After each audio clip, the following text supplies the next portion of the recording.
समय हो गया लंच ब्रेक का और 3 एंकरों के साथ 3 बड़ी खबरों में आप सबका स्वागत है। मैं हूं आपके साथ मनदीप कौर और मेरे साथ है मेरी दो साथी हिया नेजा और रमनदीप कौर। तो चलिए आज इस सेगमेंट में हम बात करेंगे 3 बड़ी खबरों की। तो सबसे पहले जहां पर हम बात करेंगे होली को लेकर, जिसका त्योहार का सबको बेसब्री से इंतजार था, लेकिन उसका जिस चीज को लेकर इंतजार था उससे कुछ उल्टा ही होते हुए नजर आया। वहीं पर हम बात करेंगे एयरपोर्ट्स को लेकर कि जहां पर एयरपोर्ट को ठीक करने की पूरी कोशिश की जा रही थी और कोशिश ठीक करने के बाद अब कुछ नई अपडेट जो है निकलकर सामने आ रही है और अपडेट क्या है उसके बारे में बातचीत करेंगे। और उसके साथ साथ हम बात करेंगे नशा मुक्त केंद्र को लेकर, वहां से क्या कुछ अपडेट जो है निकल कर आ रही है। क्योंकि अगर बात करें युवा जिस तरह से नशे की ओर ढलते जा रहे हैं तो यहाँ पर बहुत ही ज्यादा जरूरी है कि सब लोगों को इसके बारे में पूरी जानकारी जो है दी जाए। तो चलिए शुरुआत करते हैं पहली खबर की। बात करेंगे होली के त्योहार की और आज होली का त्योहार है और सब लोग जो है देखा जाए तो धूमधाम से होली मनाते हुए भी नजर आ रहे हैं। लेकिन वहीं पर कहीं ना कहीं होली जो है उस पैमाने पर नहीं मनाई जा रही जहां पर मनाई जानी चाहिए थी। जी हाँ, ये बिल्कुल खबर जो है सामने आ रही है। जिस तरह से बाजार की रौनकों की अगर हम बात करें, जिस तरह से बाजार में सामान जो है वो लगता हुआ नजर आ रहा था, रौनक जो है वो लगी थी, होली जो है आने वाली, क्योंकि 2 साल का रिकॉर्ड देखा जाए तो जिस तरह से पिछले साल का रिकॉर्ड देखा जाए तो तब भी होली जो है काफी धूमधाम से मनाई गई थी। लेकिन अगर पिछले साल की बात करें तो वहां पर कोविड के चलते जो है होली जो है नहीं मनाई गई। क्योंकि अगर देखा जाए सिर्फ होली नहीं, तमाम जितने भी त्योहार हैं वो फीके होते हुए नजर आए। वहीं पर पूरी कोशिश थी कि इस बार होली के त्योहार को धूमधाम से मनाया जाए। वहीं पर अब की अगर बात करें तो अब दुकानदार जो है वो निराश होते हुए नजर आ रहे हैं। आखिरकार दुकानदार निराश क्यों हैं? तो आइए सबसे पहले सुनते हैं उनका क्या कुछ कहना है। इस बार कोरोना करके बहुत मंदा आया और पेरेंट्स भी जो है वो बच्चों को थोड़ा घट खेलने देखे क्योंकि कोरोना का भी डर है। तो गौरमेंट की तरफों भी इंस्ट्रक्शन है कि थोड़े घट ही खेली जाए। तो इस करके होली का जो है ना काम बहुत मंदा है। नहीं तो आज सारा बाज़ार बंद है। हम बैठे हैं आस लेके कि कस्टमर आए, लेकिन आप भी देख रहे होंगे बाज़ार में इक्का दुक्का ही है, कोई होली की कोई रौनक नहीं है। इसीलिए व्यापार तो बहुत मंदा 1 साल से चला आ रहा। कोरोना के कारण दुकान का तो बिजनेस का तो वैसे ही बैठ गया और इसके ये त्योहार भी नहीं ऐसे मनाए जा रहे हैं। 2 साल हो गए सर, मैं होली का लगाते हैं। पहले काफ़ी सारे टाइम से लगा रहे हैं, लेकिन 2 साल से बड़ी बुरी हालत है। काम नहीं निकल रहा। इतना लगाया तो है माल, लेकिन काम नहीं इसमें। क्या कारण क्या है? कारण सर कोरोना का डर, लोग बाहर ही निकले, बहुत कम ले रहे हैं। 100 में से कोई 20% सर इस बार होली पे काम है ही नहीं है क्योंकि लोग कोरोना के वजह से बड़ा अवॉइड कर रहे हैं। जो भी खेल रहे हैं अपने घरों पे ही खेल रहे हैं। आप देख सकते हैं है ही नहीं मार्केट में, ना कस्टमर है, ना जो आप बच्चे होली खेल रहे हैं, ना कुछ। पहले किस तरह की होली होती थी? पहले तो बहुत ही चहल पहल होती थी, बहुत ही काम था। पर कोरोना की वजह से तो बिल्कुल काम है ही नहीं, ज़ीरो काम हो गया, ज़ीरो लेवल पे। फिर भी हमको थोड़ी खेलनी चाहिए, जैसे हमारा कि हिंदुओं का एक कल्चर है होली एक ऐसा, वो मतलब त्यौहार मिटना नहीं चाहिए। तो देखा आपने तस्वीरों में साफ तौर पर अगर बात करें दुकानदारों का तो उनका क्या कुछ कहना था। क्योंकि उनका ये कहना है कि अगर पहले के मुताबिक देखा जाए तो उस तरह की रौनक जो है वो देखने को नहीं मिल रही। क्योंकि दुकानदारों की अगर बात करें तो कहीं ना कहीं उनकी कमाई जो है दुगनी सिर्फ त्योहारों की वजह से ही होती है। वहीं पर अगर कोरोना की महामारी की बात करें तो उसके चलते पहले ही काफ़ी ज़्यादा नुकसान जो है उन्हें झेलना पड़ रहा है। वहीं पर अगर आपकी बात करें तो अभी भी कोरोना के डर के मारे कहीं ना कहीं लोग जो है अभी भी होली खेलने से परहेज जो है वो कर रहे हैं। बिल्कुल। तो जैसे तंदीप आपने बोला कि देखा भी दर्शकों ने कि कैसे दुकानदारों को भी काफी मंदी का जो सामना करना पड़ रहा है यहाँ पे होली के। क्योंकि दुकानदारों को एक उम्मीद होती है, एक कोरोना के बाद तो ज्यादा हो गया है। क्योंकि जब पिछले साल आपने जैसे बात की कि कोरोना की वजह से कोई भी त्योहार जो अच्छे से नहीं मनाया गया, सबको अपने घरों में ही बंद होके हर एक त्योहार मनाना पड़ा। तो अब जो थोड़ा सा जो डर और खौफ था उससे लोग बाहर आए थे। तो लोगों को, दुकानदारों को, खास करके कारोबारियों को थोड़ा सा ये हुआ था कि अब हमारे कारोबार में ये जो थोड़ा पटरी पे परतना शुरू हो जाएगा। लेकिन जैसे ही होली के त्योहार से ये पता चलना था कि कैसा आगे कारोबार रहेगा, तो दुकानदारों का साफ तौर पर यही कहना है कि कुछ खास ना तो उनकी बिक्री हुई है और ना ही लोग घरों से बाहर निकले हैं। क्योंकि जब हमने भी देखा आज बाजारों में ना बिल्कुल भी ऐसा नहीं लग रहा था, महसूस नहीं हो रहा था कि आज होली का त्योहार है। क्योंकि जैसे हम पहले रौनक देखते थे, बच्चे सुबह ही उनकी आवाजें आनी शुरू हो जाती थी और पता चल जाता था कि गलियों में अब अब रौनक शुरू होगी। आज होली का त्योहार है, लेकिन बच्चों को भी कहीं ना कहीं कोरोना की वजह से जो पेरेंट्स है वो भी घरों से बाहर नहीं निकलने दे रहे हैं, जिस वजह से सबसे ज्यादा यहाँ पे कारोबार, जो दुकानों पे लोग गुलाल और पिचकारियां बेचते थे, उनको काफी जो अभी आर्थिक हालातों से उनको काफी ज्यादा दिक्कतें आ रही है, क्योंकि उनको एक उम्मीद होती है, जब हर एक को होता है कि जब कोई ना कोई त्योहार होता है उस त्योहार से संबंध रखने वाले जो दुकानदार होते हैं उनको काफी होता है कि जो सामान वो बेचते हैं उनकी अब जो बिक्री है वो दुगनी तिगनी ज्यादा हो जाएगी। लेकिन यहाँ पे जो जम्मू के अंदर, बाकी राज्यों में भी शायद ऐसा ही होगा, क्योंकि कोरोना की वजह से काफी ज्यादा दिक्कतों का सामना करना पड़ रहा है, काफी ज्यादा हर एक वर्ग जो है आर्थिक मंदी के दौर से निकल रहा है। तो यहाँ पे जम्मू की अगर बात करें तो यहाँ पे बिल्कुल भी बेरंगा सा इस त्योहार को देखा गया है, क्योंकि ना तो बच्चे ना ही नौजवान युवा वर्ग जो है वो बाहर नहीं निकला है होली के त्योहार को खेलने के लिए। तो कहीं ना कहीं तंदीप इसको हम साफ तौर पर कहेंगे कि ये बिल्कुल कोरोना का ही डर कहा जा सकता है। और दूसरा, अगर हम यहाँ पे बात करें, पहले तो हम कोरोना की वजह इसको मानेंगे, लेकिन कहीं ना कहीं अब ये जो सारे त्योहार है ये तो पिछले साल कोरोना की बात करते हैं, पिछले साल कोरोना आया था, लेकिन कहीं ना कहीं हम अपनी लाइफ में इतने बिजी भी हो गए हैं लोग, चाहे बच्चों की बात करें, उनपे स्टडी का भी स्ट्रेस है, बच्चों की बात करें तो चाहे खुद अपनी भी बात करें, बच्चों के साथ साथ उनके पेरेंट्स की बात करें, हर एक अपनी लाइफ में बहुत ज्यादा बिजी सबका शेड्यूल जो चल रहा है, तो इसकी वजह से त्योहारों की तरफ लोग ज्यादा रुझान नहीं भी दिखा रहे हैं। आए दिन ऐसे ही त्योहार है, इनके साथ लोगों को ये लगता है कि केमिकल रंग है, इनके साथ बच्चों को नहीं खेलना चाहिए, इससे दूर रखना चाहिए, बीमारियों से दूर रखना चाहिए। कहीं ना कहीं अच्छी बात भी है, कोरोना का डर होना जरूरी भी है, क्योंकि सोशल डिस्टेंसिंग है। अगर सोशल डिस्टेंसिंग का जो पालन है, ये जो होली के त्योहार में है, अगर सोशल डिस्टेंसिंग का अगर देखा जाए तो इसमें कहीं ना कहीं इसकी पालना को अनदेखा भी हो सकता है। लेकिन अगर बात करें कि होली के त्योहार की, तो बिल्कुल मैं लास्ट में यही बोलूंगी कि होली का आज का त्योहार है, जम्मू में रंगों का त्योहार थोड़ा सा बेरंगा हुआ दिखा था। बिल्कुल जी रमन, वही बात करें अगर होली के त्योहार की, तो लोगों ने अपने घरों में अपने एक सोशल गैदरिंग जो करी वो बहुत लिमिटेड लोगों के साथ करी, अपने भाई बहन इनके साथ ही जो है वो होली खेली। और व्यापारियों की बात जो है वो उनकी बाइट्स ऑलरेडी उनके बारे में सुना चुके हैं कि वो क्या कुछ कह रहे हैं कि किस तरीके से उन्हें नुकसान हुआ। वहीं अगर बात करें तो उन लोगों का ये भी कहना है कि 50 से 60 हज़ार रुपए का ही उन लोगों ने इस बार सामान मंगवाया। पहले इससे दुगनी तिगनी अमाउंट का जो है वो सामान मंगवाते थे, मगर इस बार जो है वो उसके बावजूद भी सेल्स नहीं हो रही। और कलर्स की स्पेसिफिकली बात करें तो कलर्स की सेल तो बिल्कुल ही नहीं हो रही। थोड़े लोग मना रहे हैं होली, पर इतने ज़्यादा उस लेवल पर नहीं देखने को मिल रही जहाँ पहले देखने को मिलती थी। वहीं साथ साथ दुकानदार ने ये भी कहा कि पिचकारियों की बात करें तो उसकी फिर भी थोड़ी डिमांड है, पर कलर्स की स्पेसिफिकली नहीं है। वहीं रमन आपने ये भी कहा था कि कलर्स कहीं ना कहीं वो केमिकल वाले होते हैं, तो लोगों में डर भी होता है। तो अब ये भी चीज आ रही है कि chemical free colour, organic colour भी बाजार में आए हैं, पर उसके बावजूद भी लोगों में डर जो है कोविड के चलते जो है अभी भी डर है। और वो लोग अवॉइड कर रहे हैं कि जितने ज्यादा कलर्स और सोशल गैदरिंग अवॉइड करें, क्योंकि लोगों में ये डर है कि आने वाले दिनों में लॉकडाउन ना लग जाए। तो जितने ज्यादा प्रिकॉशंस वो अभी लेंगे तो वो लॉकडाउन से वो शायद बच पाए। और लॉकडाउन का क्या हाल था वो ऑलरेडी पिछले साल लोग जो है वो सफर कर चुके हैं, ऑलरेडी उससे इतना झेल चुके हैं कि अब वो लॉकडाउन नहीं चाहते। तो उसके चलते त्योहार वो शायद थोड़ा फीका मनाने को मंजूर हो जाए, पर लॉकडाउन जो है वो नहीं चाहते।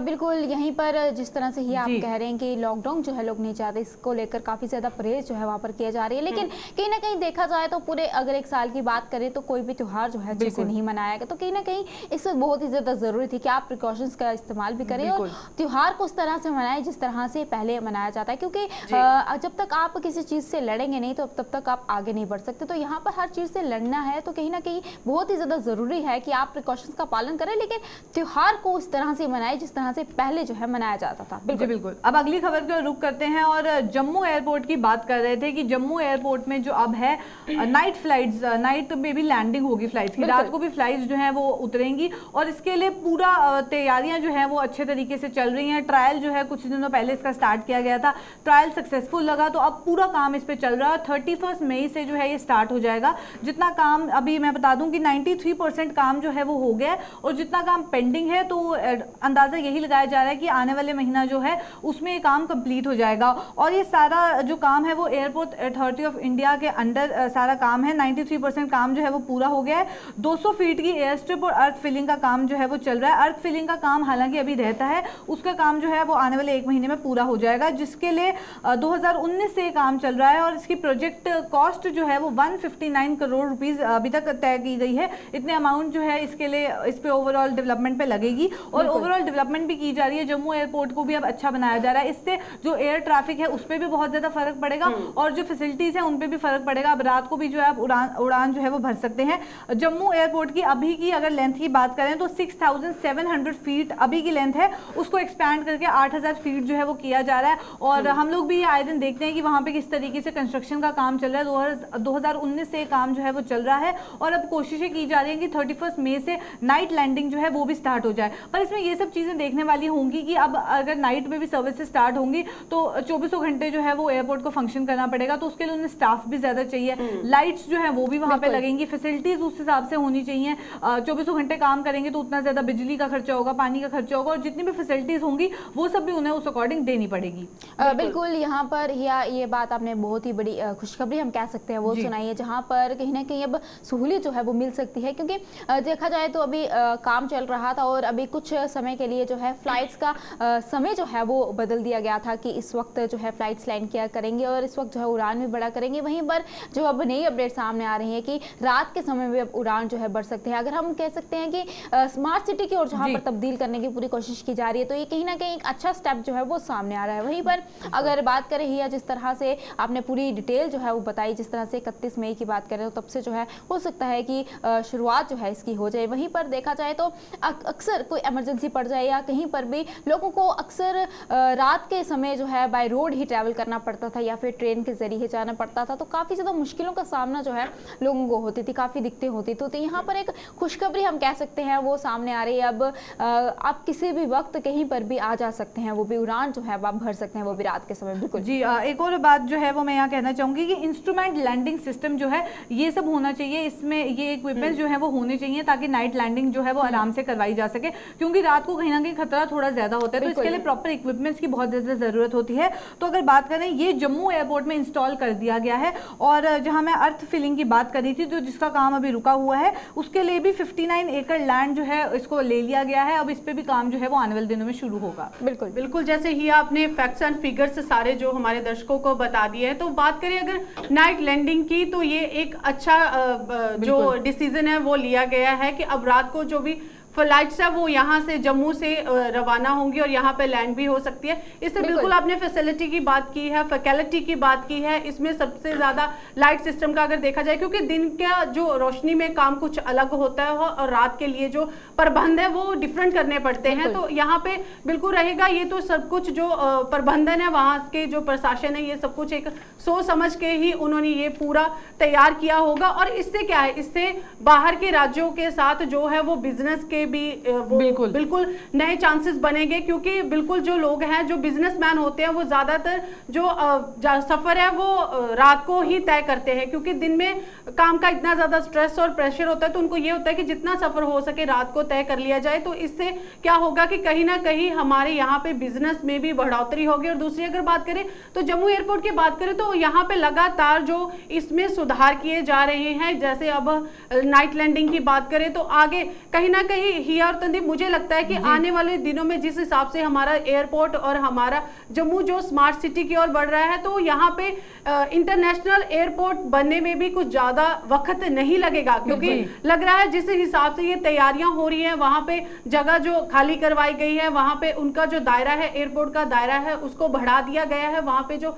फैसिलिटी इस सब की बात करें, वहां पे जो प्रबंध किए जा रहे हैं, वो यहाँ पे एक अगर नाइट लैंडिंग की बात करें, शायद ये भी एक हो सकता है कि ये भी एक उन्होंने ये करके देखा हो कि जैसे कैसे भी हम सोच सकते हैं कि अगर आगे इसको इंटरनेशनल करना पड़े तो वहां पे डे नाइट की जो लैंडिंग और फ्लाइट्स की होगी उसमें क्या डिफरेंसेस रहेंगे। अगर यहाँ पे उनको कोई भी दिक्कत लगेगी तो उनको इंटरनेशनल करने के लिए यहाँ पे वो सुधार भी कर सकते हैं। तो ये लगता है कि एयरपोर्ट अब जो है हमें या तो ज्यादा जम्मू के लोगों को कश्मीर का रुख नहीं करना पड़ेगा, जम्मू को एक आए दिन में आने वाले दिनों में कहीं ना कहीं इंटरनेशनल एयरपोर्ट की भी जो सुविधा मिल सकती है जी। और यहाँ पे अगर हम आगे बढ़े अपनी खबर की ओर तो बात करेंगे नशा केंद्रों की, क्योंकि नशा जो है वो हमारे युवा वर्ग को, हमारी नौजवान पीढ़ी को लगातार एक कीड़े की तरह खा रहा है। कहीं ना कहीं बिल्कुल पेरेंट्स के को ध्यान रखा जा रहा है कि जो युवा वर्ग है वो नशे की ओर नहीं बढ़े,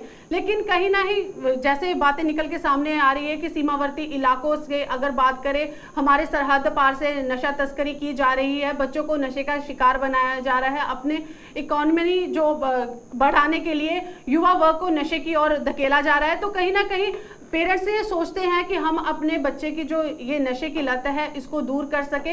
वो काफी ज्यादा इसके लिए काफी ज्यादा उनके द्वारा संघर्ष भी किया जाता है कि चाहे जिसको हम प्रशासन के द्वारा नशा मुक्ति के लिए केंद्र भी खोले गए हैं, तो वहां पे पेरेंट्स जो अपने बच्चों को नशा मुक्ति केंद्रों के अंदर वो उनकी एडमिशन करवाते हैं, वहां पे उनको रखा जाता है, उनको गारंटी दी जाती है कि यहाँ पे जो आपके बच्चे का जो भी आपका अगर कोई मिडिल एज का इंसान नशा कर रहा है तो उसको वहां से जो नशा छुड़वाया जाता है।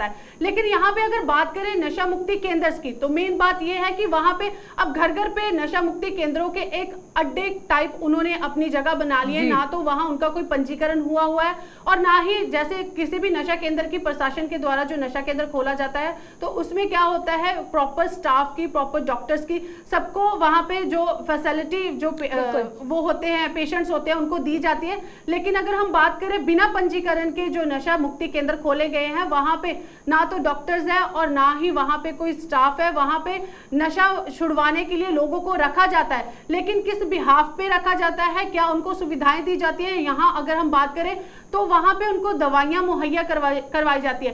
कोई भी अगर नशा मुक्ति केंद्र की बात करें, वहां पे अगर कोई दवाई दी जाती है तो वो डॉक्टर के प्रिस्क्रिप्शन के बिना वो दवाई लिखे बिना नहीं दी जाती। लेकिन यहाँ पे ये जो घर घर में नशा मुक्ति केंद्र खोले गए हैं, ना तो उनका दायरा बताया जा रहा है, क्योंकि यहाँ पे डिसाइड होता है कि कितने दायरे में ये नशा मुक्ति केंद्र खोला गया है और इसकी जमीन कितनी है, इसके अंदर सुविधाएं कितनी है, वो बिल्कुल पंजीकरण के अंदर जब रजिस्ट्रेशन करवाई जाती है वहां पे ये लिखवाया जाता है। लेकिन यहाँ पे जिन केंद्रों के पंजीकरण नहीं हुआ है वहां पे दवाइयां भी आ रही हैं फैसिलिटी के बिना, डॉक्टर्स के बिना। लेकिन वो दवाइयां कहां से आ रही हैं? क्योंकि जो नशा छुड़वाने के लिए जो युवा है, लोग हैं, उनको नींद की दवाइयां भी दी जाती हैं, वो जो बिल्कुल भी आप केमिस्ट शॉप पे जाके अपनी मर्जी से नहीं खरीद सकते जब तक आपको कोई भी MBBS डॉक्टर लिख के नहीं देता है। लेकिन वहां पे ये जो घर घर में नशा मुक्ति केंद्र अपनी मर्जी से खोले गए हैं, वहां पे ये बताया जा रहा है कि वहां पे ये सब दवाइयां बिना किसी डॉक्टर के लिखे वहां पे ये दवाइयां पहुंच रही हैं। और यहाँ पे सवाल ये होता है कि ये किसकी मदद से ये केंद्र खोले गए हैं? अभी तक ये केंद्र